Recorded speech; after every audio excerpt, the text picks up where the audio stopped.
नमस्कार, मैं हूं राहुल सिन्हा और आप देख रहे हैं सिटी न्यूज। युवा शक्ति ये एक ऐसी शक्ति होती है या एक ऐसा वर्ग होता है जो बौद्धिक और शारीरिक रूप से सबसे ज़्यादा ताकतवर होता है। अगर बात करें युवा शक्ति की तो अन्य देशों के मुकाबले भारत इसमें सबसे ज़्यादा समृद्ध है। और जब हम युवाओं की बात कर रहे हैं तो आज हम यहाँ पर मौजूद हैं युवा राजनीति पर बात करने को लेकर। युवा राजनीति पर हम बात करेंगे और जानेंगे कि आज की राजनीति में युवाओं की क्या भागीदारी है, क्या होनी चाहिए और क्यों आजकल के युवाओं में राजनीति से थोड़ा अलगाव है। कहीं ना कहीं जो आकर्षण होना चाहिए उसकी कमी नज़र आती है। एक और बात है कि आज सोशल मीडिया को ही राजनीति का माध्यम बना लिया गया है। आरोप प्रत्यारोप, तो इन सारी चीज़ों पर हम बात करेंगे। और युवा राजनीति पर बात कर रहे हैं तो कोई ऐसा शख्स होना चाहिए जो ये सफ़र तय किया हो या आज इस चीज़ में हो, यानी कि युवा राजनीति में उनकी भागीदारी हो। तो हमारे साथ मौजूद हैं सैयद शिबली मंजूर, जो कि एक छात्र नेता रह चुके हैं।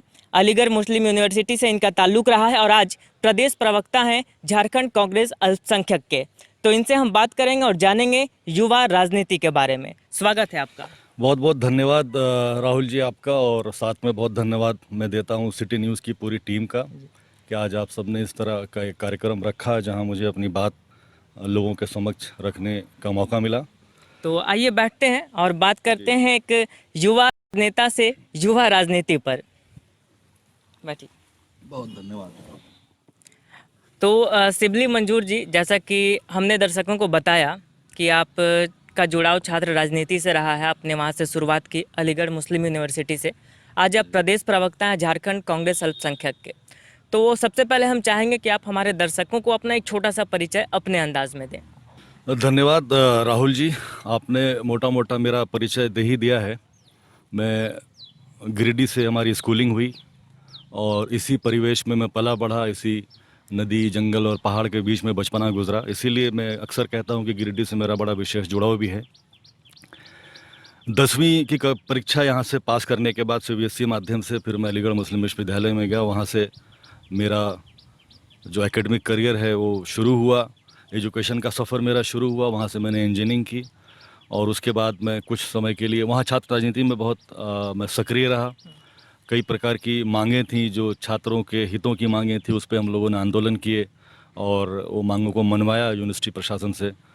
इसी प्रकार से मैं उम्मीदवार भी रहा छात्र संघ चुनाव का।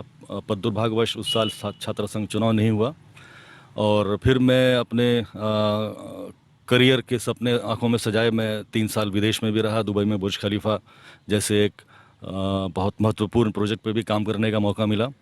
उसके बाद 3 साल लगभग रहने के बाद मेरे अंदर एक खला सी थी, एक वैकम सा था। बड़ा मैं अक्सर सोचता था कि मैं इतनी पढ़ाई मैंने की, अपने देश के संसाधनों का प्रयोग करके मैंने तालीम हासिल की और उसका इस्तेमाल अब किसी विदेश में आके कर रहा हूँ, तो वो एक कमी सी खलती थी हमेशा। उसके उपरांत मैंने फिर ये निर्णय लिया कि मुझे वापस अपने देश जाना चाहिए और वहाँ जो अपना योगदान है वो देना चाहिए देश के विकास में। फिर मैं वापस आ गया यहाँ पे इंडिया में। मैंने ज्वाइन किया डीएलएफ ग्रुप में, वहाँ पे कुछ दिन काम किया। उसके बाद धीरे धीरे मैं मेन स्ट्रीम पॉलिटिक्स में सक्रिय होना शुरू हुआ और उसके बाद कांग्रेस से जुड़ा, क्योंकि विचारधारा की अगर बात करें और युवाओं की भागीदारी की बात करें, सेकुलरिज्म की बात करें या उन पहलुओं की बात करें जहां जिस पहलुओं पर हमारे भारतवर्ष का निर्माण हुआ है, सेकुलर बातों के ऊपर या इंक्लूसिविटी के ऊपर, तो वो विचारधारा हमें देखने को मिलती केवल कांग्रेस ही दे पाती है देश को। तो मैंने कांग्रेस ज्वाइन किया और कांग्रेस में एक सफ़र तय करते हुए दिल्ली प्रदेश में भी सक्रिय रहा। इस समय झारखंड प्रदेश में सक्रिय हूँ और यहाँ की मुख्यधारा की राजनीति में अपना योगदान दे रहा हूँ। अच्छा, तो ये राजनीति में आपका जो इंटरेस्ट है या यूँ कहें आकर्षण, तो ये बचपन से था या किसी एक पड़ाव पर जब आप पहुँचे तो आपको लगा कि नहीं मुझे राजनीति में सक्रिय होना चाहिए? या छात्र राजनीति की बात करें, आपने वहाँ से शुरुआत की, तो आपको कब ऐसा लगा कि मुझे राजनीति में आना चाहिए? देखिए, हमारा जो परिवार है, जो परिवेश है हमारा, जो बचपन में जिसमें पला बढ़ा, वो बहुत सामाजिक परिवार है। मेरे पिताजी हों या मेरे दादाजी हों, मेरे दादाजी ने भी जो भारत की इंडिपेंडेंस स्ट्रगल था, जो आज़ादी की लड़ाई थी, उसमें योगदान दिया। तो उस वक्त के बहुत जाने माने वो लेखक थे। और मैं आपको एक बात बताऊं, विशेष तौर पे वो किसी जेल में, अंग्रेज़ों की नौकरी में जेलर थे, तो उसको उन्होंने छोड़ दिया था और फिर शिक्षा दीक्षा में लगे थे, इंग्लिश के टीचर हुए थे। मैंने अपने पिताजी को भी देखा, वो सामाजिक कार्यों में पूरा तन्मयता से लगे रहते थे। तो एक कह सकते हैं कि ब्लड में, खून में शामिल था कि समाज के लिए कुछ करना है। और इसी सोच को लेते हुए अलीगढ़ में भी, यूनिवर्सिटी में भी काफ़ी सक्रिय रहा और जितना योगदान दे सकता था सामाजिक रूप से या शैक्षणिक व्यवस्था को मजबूत करने में, वो मैंने दिया वहाँ पे। उसके उपरांत तो फिर हम लोगों ने एक चीज़ देखी कि हम लोगों ने एक स्कूल कायम करने की कोशिश की लड़कियों का, क्योंकि जिस गांव में हमारे अभी माता पिता रहते हैं वो बहुत बड़ा गांव है, 13,000 घर का गांव है, लेकिन वहाँ एक भी लड़कियों का स्कूल नहीं था, हाई स्कूल। तो हम लोगों ने निर्णय लिया कि वहाँ पे एक स्कूल कायम करना है। स्कूल कायम किया, आज 7-8 साल हो गए हैं, बहुत अच्छा रिजल्ट दे रहा है वो स्कूल। इसी दौरान मैंने देखा कि एक 5-6 कमरे का स्कूल बनाने में हम लोगों को 5-6 साल लग गए। तो मुझे ऐसा लगा कि अगर राजनीति में सक्रिय हो जाए तो राजनीतिक शक्ति इतनी मजबूत शक्ति है, इतने संसाधन है कि वो 5-6 कमरों का स्कूल शायद राजनीति में अगर मुख्य धारा में होता और अप्रूवल करा के गवर्नमेंट की स्कीम से लाता तो शायद वो 4 महीने में बन जाता। तो वहाँ से एक सोच उत्पन्न हुई कि मुझे सक्रिय राजनीति में आना चाहिए, और मेरे पास जो मेरी सोच है और जो विचारधारा है देश के लिए अच्छा करने का, समाज के लिए अच्छा करने का, उसको राजनीति के माध्यम से मैं इस्तेमाल करूं। यानी कि समाज के लिए कुछ करना था, तो यहाँ से इसी को लेकर आपने राजनीति को ज्वाइन किया ताकि आप समाज के लिए कुछ अच्छा कर सकें और इजी वे में कर सकें। तो एक सवाल और है मेरा, देखिए समाज के लिए कुछ करना वो बात अलग है, लेकिन भारत एक ऐसा देश है जहाँ पे अगर बात करें राजनीति में तो युवाओं की भागीदारी बहुत कम देखने को मिलती है। बहुत कम ऐसे युवा नेता हैं भारत में जिनका प्रभाव है। और एक बात ये भी है कि कोई भी हम नॉर्मल किसी परिवार की बात करें तो कोई बच्चा अगर कुछ भी करता है तो ये बात आ जाता है कि पढ़ाई लिखाई करो, डॉक्टर इंजीनियर बनो, और ख़ास करके बिहार झारखंड वालों की बात करें तो IAS IPS बनना है, तो राजनीति तुमको नहीं करना है, ये चीज़ होती है। तो क्या आपको कभी ऐसा लगा, आपके मैं पर्सनली पहले पूछना चाहता हूँ कि कभी आपको ऐसा मना किया गया कि नहीं राजनीति में मत जाओ, राजनीति अच्छा नहीं है, बेकार चीज़ है? देखिए, वैचारिक रूप से आप अपनी बात सही कह रहे हैं, और इसी कारण से आज जो हम समाज में जो कुरीतियां देख रहे हैं, जो पॉलिटिकल एक कैओस सा क्रिएट हो गया, एक भागा दौड़ी सी क्रिएट हो गई हमारे देश में, उसका मुख्य रूप से कारण यही है। मैं आपको बताता हूँ अपनी सोच इसके बारे में, कि हम लोगों ने एक चीज़ ये देखा समाज के अंदर कि राजनीति की जो असल मायने हैं, उसका उद्देश्य है, वो हम लोग नहीं समझते। राजनीति सिर्फ समझ लिया कि इलेक्शन लड़ना और जीत करके सत्ता में आना कोई राजनीति समझते हैं। हालांकि ये राजनीति का एक बहुत छोटा सा हिस्सा है, सत्ता में आना। राजनीति एक बहुत बड़ा विषय है, इसको समझना होगा, इसकी गूढ़ता को समझना होगा, इसकी जटिलता को समझना होगा। तो मैं इसके परिप्रेक्ष्य में 2 बातें आपसे कहना चाहूँगा। एक तो पहली बात यह है कि जो डॉक्टर इंजीनियर बनने की बात करते हैं माता पिता, वो अपनी जगह सही है। उनको लगता है कि बच्चा हमारा सेटल रहेगा तो ज़िंदगी अच्छी गुजारेगा, कमाएगा, खाएगा। इस कारण उन्हें लगता है कि राजनीति में जाएगा तो बर्बाद हो जाएगा, क्योंकि ऐसी स्थिति पैदा कर दी गई है। इस तरह के निम्न स्तर पर राजनीति को ला दिया गया है कि राजनीति लोग ऐसा समझते हैं कि गंदे लोगों का काम है। हालांकि ये बात ऐसी सही नहीं है, और अगर वो लोग समझते हैं कि राजनीति में आ करके उनको नुकसान होगा या वो राजनीति से दूर रहना चाहते हैं, तो उनको बताना चाहता हूँ ऐसे लोगों को मैं कि आप राजनीति में इंटरेस्ट भले ही ना लेते हो, राजनीति का आप में बहुत इंटरेस्ट है। आपके पैदा होने से पहले आपके माता पिता आपके अस्पताल का बिल कितना भरेंगे वो राजनीति पहले तय कर चुकी थी। मैं अक्सर बोलता हूँ ये बात। आपको टीका लगवाने के लिए कितने पैसे देने पड़ेंगे ये राजनीति पहले तय कर चुकी थी। आप जब पढ़े लिखेंगे तो आपको कितनी फीस देनी पड़ेगी वो राजनीति आपके स्कूल में जाने से पहले तय कर चुकी थी। पढ़ लिख के जब आप कमाने जाएंगे तो टैक्स कितना भरेंगे ये राजनीति तय कर चुकी थी। तो कहने को आप मान सकते हैं कि राजनीति में आपका इंटरेस्ट नहीं, लेकिन राजनीति का आपके जीवन के हर पहलू में इंटरेस्ट, हर पहलू में प्रभाव है। उसी सिलसिले में मैं कहना चाहता हूं कि राजनीति केवल मेन स्ट्रीम राजनीति में आके सत्ता में काबिज होने का नाम नहीं है। राजनीति अपने जो अधिकार हैं उसके बारे में जानने का नाम राजनीति है। हमारे अधिकारों के साथ साथ जो हमारे दायित्व हैं देश को लेकर उसको जानने का नाम राजनीति है। केवल मुख्य धारा की पॉलिटिक्स में आके सत्ता में जाने का नाम राजनीति नहीं है। बात ये रखना चाहता हूं कि आप अपनी पढ़ाई लिखाई कीजिए, बहुत अच्छे ढंग से कीजिए, जो आपके माता पिता के सपने उनको पूरा कीजिए, लेकिन साथ में दिन में आधा घंटा 1 घंटा निकालिए सक्रिय राजनीति करने के लिए। कैसी राजनीति? घर से बाहर निकले, देखा हमारी सड़क टूटी हुई है, उस पर आवाज उठाइए कि ये सड़क क्यों टूटी हुई है, कौन सा अधिकारी इसको बनवाएगा, उस अधिकारी के ऑफिस में जाइए, उसको बोलिए कि सड़क हमारी बननी चाहिए। ये राजनीति है। मैं चाहता हूं कि युवा इस चीज को समझे और इस मुख्य धारा से जुड़े। चलिए, आपने तो बहुत अच्छे से समझाया इस चीज़ को, लेकिन एक सवाल मेरा जो मैंने किया था शायद उसका जवाब नहीं मिला कि जब भी अगर कोई, जैसे कि मान लीजिए कोई आम घर का लड़का कहता है कि मुझे राजनीति में जाना है या मुझे राजनीति करना है, तो उसे उसके माँ बाप कहते हैं कि नहीं, तुम्हें ये नहीं करना है। तो क्या आपके साथ ऐसा हुआ था? नहीं, मेरे साथ ऐसा नहीं हुआ। मेरे घर वाले मेरे माता पिता, मेरी पत्नी बहुत बहुत सपोर्ट करती हैं, मेरे भाई, मेरा पूरा फैमिली, मेरा पूरा ख़ानदान बहुत सपोर्ट करता है, बहुत सपोर्टिव है। क्योंकि मैंने क्या किया, मैं आपको एक बात बताता हूँ। राजनीति में सक्रिय था मैं छात्र जीवन से। मेरे पास अपने छात्र जीवन के उपरांत कई विकल्प थे राजनीति में जाने के, लेकिन मेरे पास अपनी रोजी रोटी चलाने का कोई उपाय नहीं था। तो मैं सक्रिय राजनीति में अपने छात्र जीवन के उपरांत नहीं गया, क्योंकि मुझे पता था अगर मैं जाऊंगा तो मेरी विचारधारा ऐसी है, मैं ऐसे सामाजिक परिवेश में बढ़ा हूं, मेरे परिवार का परिवेश ऐसा है कि राजनीति मेरे लिए कभी कमाई का जरिया नहीं हो सकती। तो मैं अपना घर कैसे चलाऊंगा, मैं अपना जीवन यापन कैसे करूंगा। इसीलिए मैंने अपने जीवन के जो मेरा छात्र जीवन के बाद का जीवन था, उसमें मैंने 5 साल 7 साल बहुत मेहनत की, कॉरपोरेट में बहुत ऊंचे मकाम तक गया। उसके बाद मैंने अपना सेटअप किया। मैं अभी एक अपनी कंपनी चलाता हूं, जिससे मेरी ऊपर वाले की दया से, आप लोगों की दुआ से बहुत अच्छी आमदनी होती है, जिससे मेरा घर बार अच्छा चलता है। अब मैं राजनीति में हूं तो मैं राजनीति को कमाई का जरिया नहीं समझता हूं, इसको समाज सेवा का जरिया समझता हूं। इसलिए मेरी एक राय और है कि मुख्य धारा की राजनीति में आने से पहले युवाओं को अपने लिए कुछ न कुछ कमाई का साधन बना लेना चाहिए, नहीं तो वो राजनीति में आने के बाद राजनेता नहीं बनेंगे, वो दलाल बन जाएंगे। मैं आपसे ये कहना चाहता हूँ कि आखिर आज के माहौल में राजनीति को इस नज़र से क्यों देखा जाता है कि इससे निम्न स्तर की चीज़ कुछ हो नहीं सकती है। आखिर ऐसा माहौल कैसे बना?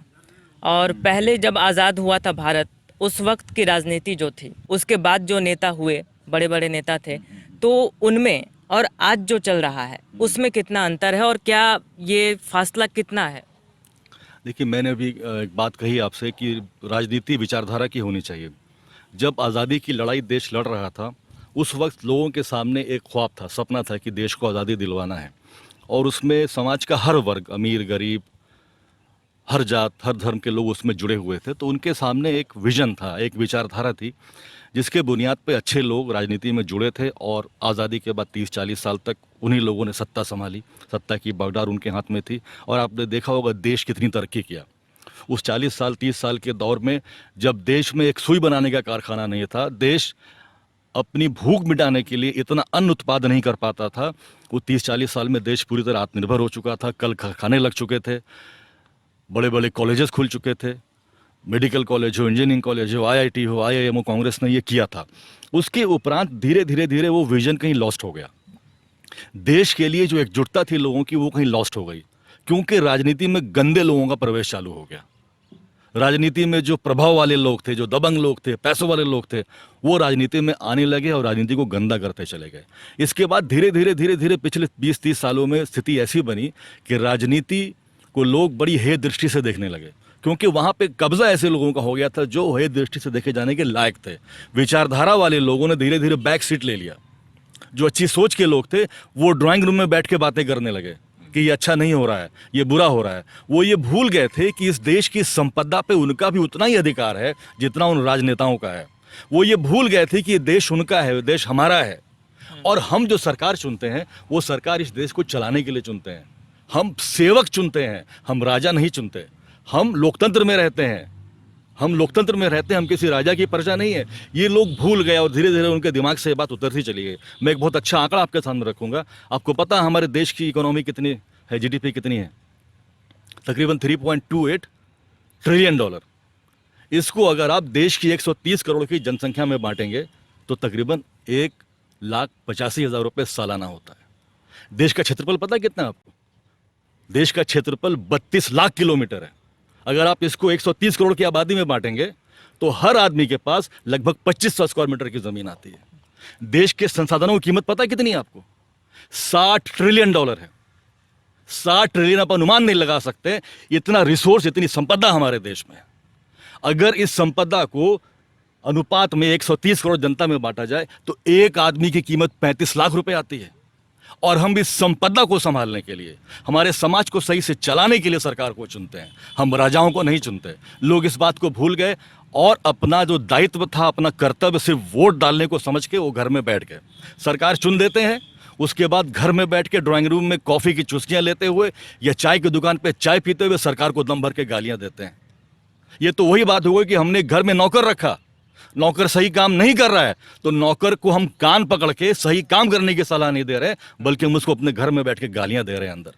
ऐसा नहीं होना चाहिए। और ये परिवर्तन तब आएगा जब हम अपने अधिकारों को समझेंगे, जब देश की 66% जनता, 2/3 जनता जो हमारे आप जैसे युवाओं की जनता है, वो जब अपने कर्तव्यों को समझेगी, अपने अधिकारों को समझेगी, और जब सड़क पे आएगी ना, तो ये राजनेता जो आजकल गंदगी फैला रहे हैं वो सारे अपने घरों में दुबक जाएंगे और अच्छे लोग निकल के सामने आएंगे। मैं बात करता हूँ, युवा राजनीति की बात करते हैं आप, सत्ता पक्ष में भाजपा बैठी हुई है, सत्ता पक्ष में भाजपा बैठी हुई है। युवाओं का सबसे बड़ा मुद्दा क्या है?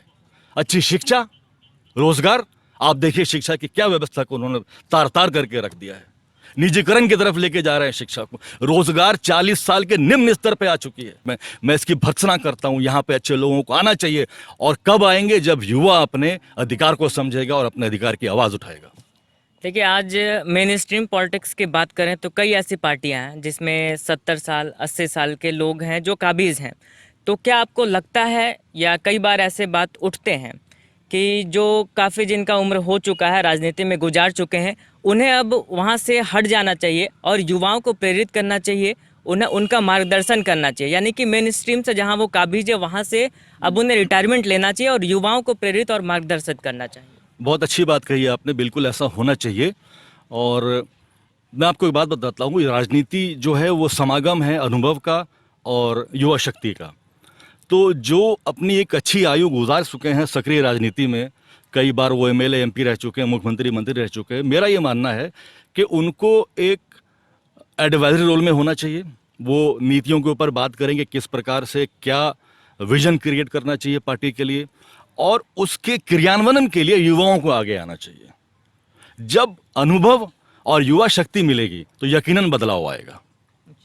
तो हम लोगों ने बात कर ली। अब चूंकि आप झारखंड कांग्रेस अल्पसंख्यक से हैं, प्रदेश प्रवक्ता हैं, तो अब हम झारखंड की भी कुछ बातें कर लें।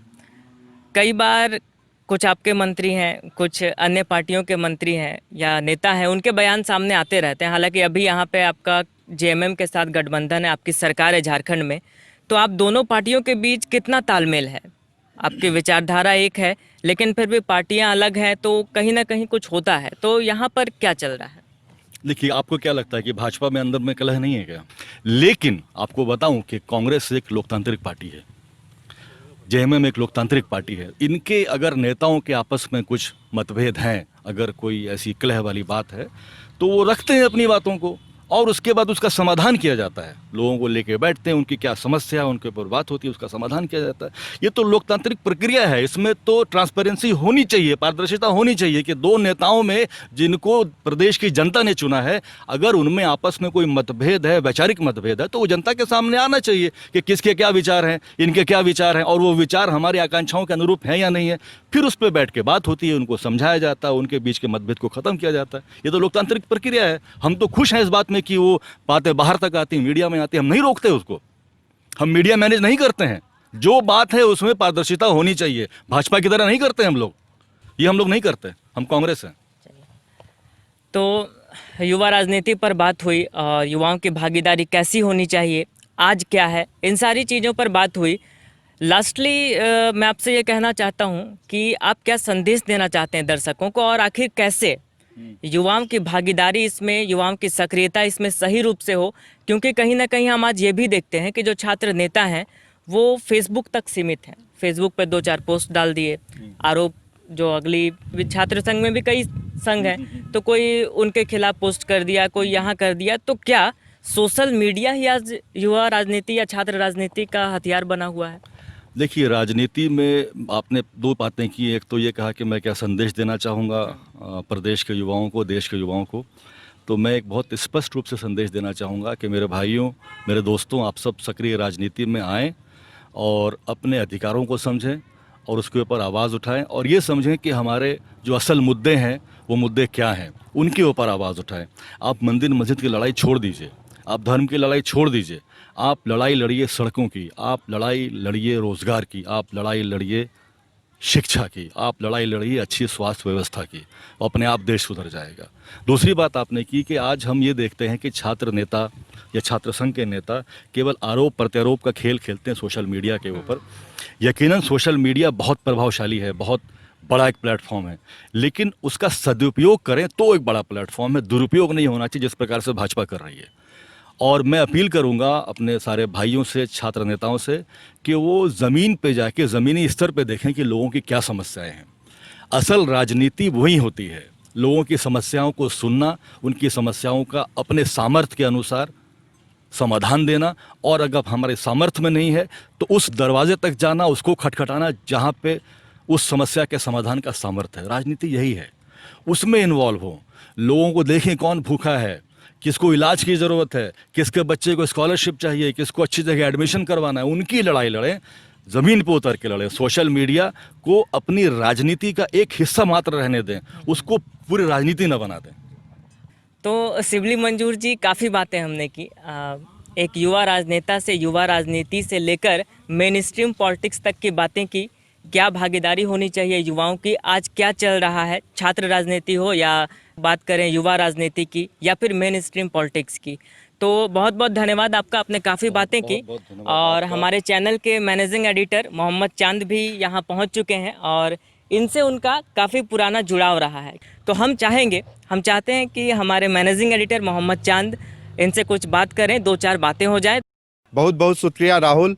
चूँकि सैयद शिबली मंजूर से मेरा पुराना जुड़ाव रहा है, हमारे मित्र रहे हैं, तो सबसे पहले शिबली मंजूर जी, हम चाहेंगे कि बात तो सारा मेरा इनका कर चुका है आपसे, लेकिन हम चाहेंगे कि आपका गिरिडीह से क्या जुड़ाव रहा है बचपन से। बचपन मेरा गिरिडीह में ही गुजरा है, सारी तालीम यहीं से हुई। पापा मेरे गिरिडीह में ही पोस्टेड थे, और ये जल जंगल ज़मीन, ये क्रिश्चियन हिल, ये एरोड्राम, खंडोली, ये सब ऐसा लगता है कि दिल में बसा हुआ। जब भी गिरिडीह आने का मौका मिलता है मैं इन जगहों पे ज़रूर जाता हूँ, और बड़ा अच्छा लगता है यहाँ के। ऐसा लगता है कि अपने दोस्तों, अपने अपने घर के बीच में आ गया हूँ। और आज बड़ा अच्छा लग रहा है कि एक ऐसे शख्स से जिससे मेरा बचपन का जुड़ा रहा, बचपन की दोस्ती थी, आज हम लोग अपने अलग अलग मकाम पर हैं। मैं सक्रिय राजनीति में हूँ, आप बड़ा मीडिया हाउस चला रहे हैं, सिटी न्यूज़ के नाम से बड़ी मेहनत कर रहे हैं, और आज हम लोग एक अलग रोल में मिले हैं। पहले मिलते थे बचपन में तो कंधे पे हाथ डाल करके हम लोग घूमने जाते थे, मेले में जाते थे, विभिन्न जगहों पर जाते थे, लेकिन आज हम लोग अलग अलग रोल में अपना एक जो समाज में हम लोगों का योगदान हो सकता है वो दे रहे हैं। ये बड़ी मेरे लिए फ़ख्र की बात है। हम चाहेंगे गिरिडीह को आप क्या संदेश देना चाहते हैं। आपने इंटरव्यू किया, बहुत बहुत शुक्रिया आपका। और मेरे लिए फ़ख्र की बात है कि मेरे गृह ज़िले में आया हूं और मैं यहाँ पे, मेरा यहाँ का जो चैनल है वो इंटरव्यू ले रहा है, मेरे लिए खुशी की बात है। जहाँ तक गिरिडीह वासियों को संदेश देना चाहूँगा, वो यहाँ पे जैसा पूरे देश में अनुपात है युवाओं का, 66% युवा हैं, यहाँ भी उसी प्रकार से बहुत अच्छी तादाद है, युवाओं की संख्या है। वो लोग सक्रिय राजनीति में अपनी भागीदारी सुनिश्चित करें, वो लोग आएँ आगे बढ़ के अपने अधिकारों की बात करें। और गिरिडीह एक बहुत सुंदर शहर है, बहुत अच्छा शहर है, एक ऐसा लगता है कि सपनों का शहर है। छोटा सा शहर, चारों तरफ पहाड़ों से घिरा हुआ। इसकी सुंदर को नष्ट नहीं होने दें, इसकी धरोहर को बचा के रखें। अभी मैं देख रहा हूँ तो नदी में कई जगह अवैध खनन हो रहा है बालू का, उसके ऊपर ध्यान दें, लोग आगे निकल के आएँ। और गंदगी अगर कहीं फैल रही है तो स्वच्छता अभियान में अपना योगदान दें। और एक चीज़ और मेरे दिमाग में बहुत अभी मजबूती से बैठी, और मैं इस पर काम कर रहा हूँ, आगे भी करूँगा, कि झारखंड में जितनी संपदा है प्राकृतिक, उस अनुपात में जितनी सुंदरता है, जितनी छटी निराली छटा प्रकृति बिखेरती है, उस अनुपात में यहाँ पे टूरिज़्म नहीं है। यहाँ पे घूमने फिरने वाले लोग नहीं आते हैं, पर्यटक नहीं आते हैं। इसके ऊपर मैं एक मुहिम चलाना चाहता हूँ कि यहाँ की जो सुंदरता है वो बाहर की दुनिया तक जाए, और बाहर के लोग, दिल्ली, बम्बई के या विदेश से लोग यहाँ आएँ यहाँ की सुंदरता को देखने के लिए। यकीनन उससे झारखंड को विश्व पटल पे एक अलग स्थान मिलेगा, और यहाँ की अर्थव्यवस्था में बहुत सुधार आएगा। इसके ऊपर एक मुहिम चलाने वाले हैं, और मैं एक मुहिम चला रहा हूँ युवाओं को सक्रिय राजनीति में लाने की।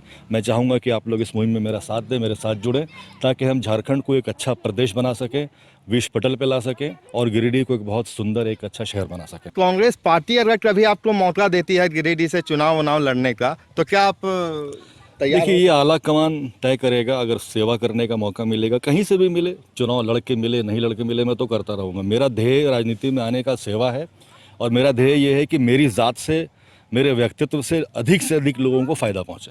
मेरा ध्येय बस यही है। इसके लिए चाहे जो करना हो, इलेक्शन लड़ना हो, चुनाव लड़ना हो, नहीं लड़ना हो, मेन स्ट्रीम पॉलिटिक्स में रहते हुए पार्टी की राजनीति करनी हो, वो समय तय करेगा। मेरा सिर्फ एक मकसद है, लोगों का मेरी ज़ात से, मेरे व्यक्तित्व से भला होना चाहिए। तो अभी हम बात कर रहे थे अल्पसंख्यक कांग्रेस के नेता सैयद शिबली मंजूर से, जिन्होंने बताया चूँकि गिरिडीह से इनका काफ़ी पुराना जुड़ाव रहा है, तो गिरिडीह के बारे में सोचें और गिरिडीह के बारे में बताएं। सहयोगी राहुल के साथ मोहम्मद चांद, सिटी न्यूज़, गिरिडीह।